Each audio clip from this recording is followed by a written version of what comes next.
Halo, assalamualaikum warahmatullahi wabarakatuh.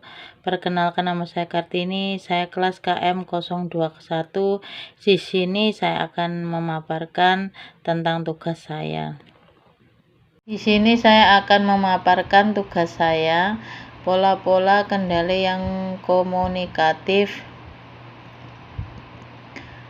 Apa itu pola kendali? Keahlian atau kecakapan komunikator mengendalikan lingkungan melalui pesan kendali.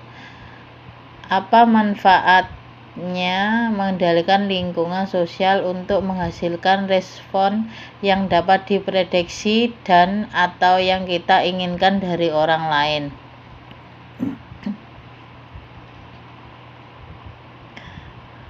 Kapan melakukan kendali? Manusia tidak selalu berada dalam kondisi ingin mengendalikan orang lain, namun ada situasi keterampilan ini dibutuhkan. Poin-poin penting yaitu pengendalian lingkungan adalah fungsi komunikasi. Kendali ialah keahlian atau kecakapan sosial. Keterampilan strategi kendali komunikasi selalu mengalami uji coba sederhana. Dimungkinkan komunikator mengubah PKK dari waktu ke waktu. Perbedaan persamaan antara komunikator. Cara manusia komunikator menggunakan dalih berbeda-beda. Gaya dan cara digunakan mungkin berbeda, ofensif, argumentatif, emosional, dan lain-lain. Strategi kendali komunikasi: kendali dengan argumentasi logis, pendekatan berdasarkan imbalan, kendali dengan lupaan emosi mendasarkan pada sanksi atau hukuman. Setiap orang memahami kemampuannya dalam melaksanakan kendali. Selanjutnya dapat mengembalikan pilihan dan kemampuan strategi kendali tertentu, yaitu PKK. Unsur tetap dan tidak tetap dalam PKK, yaitu perilaku dikatakan bersifat tetap dan bisa diprediksi karena cenderung mengulang kerangkaian karakteristik dalam berbicara dan bersikap. Pola perilaku dalam dirinci dalam unsur tetap dan tidak tetap.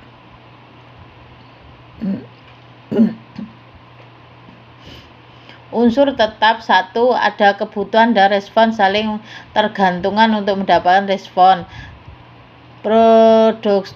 Prosedur kendali dipelajari dalam situasi sosial. Ada hubungan transisional antara pengendali dan responden. Unsur yang tidak tetap: 1. Prosedur kendali yang digunakan. 2. Tipe-tipe orang yang terlibat. 3. Situasi yang melengkapi para komunikator. 1. Strategi kendali komunikasi. Strategi wortel teruntai, intinya memberi imbalan materi, barang, dan lain-lain atau imaterial, ucapan, tindakan, sikap yang menyenangkan. Asumsi komunikator dapat meningkatkan probabilitas untuk memperoleh respon yang diinginkan apabila komunikator memberi imbalan.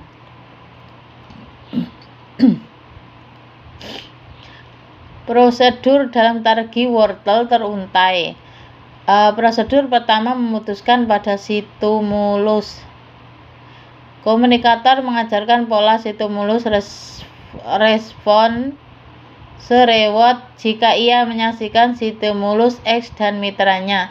Kemungkinannya memberikan respon Y, maka mitra ini akan mendapat imbalan Z. Prosesnya implisit.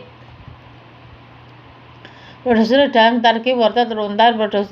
Prosedur kedua, memusatkan pada perilaku respon.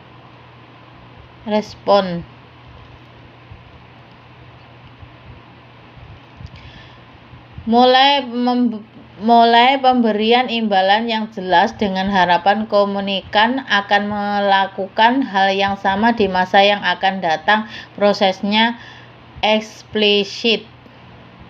Strategi pandang tergantung, intinya komunikator hendak mengurangi probabilitas respon yang tidak diinginkan. Strategi hukuman yakni komunikator dapat menghubungkan pihak lain agar mengurangi perilaku yang tidak disukai, bersifat memaksa. Asumsi komunikator akan mengulang perilaku yang menyebabkan diberi imbalan.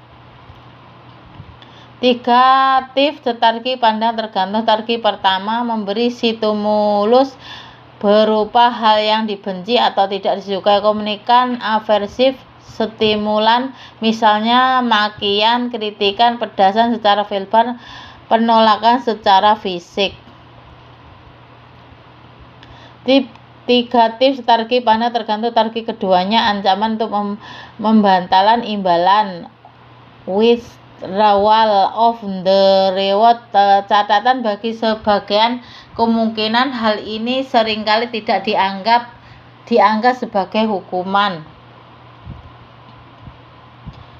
3 tipe strategi pandang tergantung. Strategi ketiga, menghilangkan keuntungan, profit loss.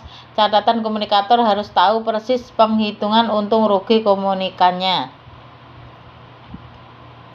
Kapan terakhir kali kami mengatakan padaku mau mentraktir makan di restoran? Strategi catalyst kontrol strategis. Kamu bisa belajar sampai larut malam, tetapi ingin kamu baru bisa saja sembuh. Inti komunikator mencoba memancing respon ia inginkan, tetapi bukan memberikan imbalan atau ancaman hukuman. Strategi katalisator. Strategi pertama, pendekatan halus, menyatakan kepada pendengarnya secara tidak langsung mengenai waktu yang tepat bagi pendengar untuk melakukan tindakan. Jadi seseorang mengatakan, "Duh, lapar banget," berharap teman yang mendengar mengajak makan siang, itu contohnya. Strategi keduanya, pendekatan langsung, memberikan pendengarnya dengan informasi baru yang menimbulkan respon yang Anda inginkan, yang agaknya lebih menguntungkan bagi pendengarnya. Seorang sales kecantikan memberi penjelasan tentang benefit produknya kepada pelanggan, itu contohnya. Kunci tingkat keterampilan pribadi dalam strategi yaitu 1. Komunikator tidak menonjolkan upaya kendali. 2. Komunikator menekankan bahwa komunikan yang mendapat hasil dari perbuatan sendiri.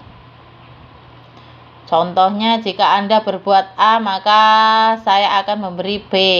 Jika Anda berbuat A, bukanlah Anda sendiri yang akan mendapatkan keuntungan B. Itu daling cara katalisator. Kemungkinan 3, memposisikan diri tidak lebih tinggi daripada komunikannya, setara atau lebih rendah on the force. Selanjutnya, strategi kembar Siam, intinya memerlukan orang-orang yang menekankan sangat pentingnya pada memelihara hubungan timbal balik mereka. Strategi ini bukan untuk menciptakan hubungan yang diinginkan, melainkan merupakan hasil dari semacam hubungan yang sudah ada atau sudah terbentuk. 2 syarat strategi kembar Siam. Pertama, adanya tingkat ketergantungan yang tinggi antara para komunikator. Kedua, tidak seorang pun dari keduanya lebih berkuasa terhadap yang lain. Contohnya, strategi kembar Siam, perusahaan, strategi pekerjaan, suami istri, investor, mitra bisnis, rekan sekamar. Strategi dunia khayalan, intinya untuk mendapatkan respon yang diinginkan. Komunikator mengandalkan para ilusi atau khayalan pada perasaan-perasaan yang ditimbulkan, semacam ketenangan dari perasaan cemas.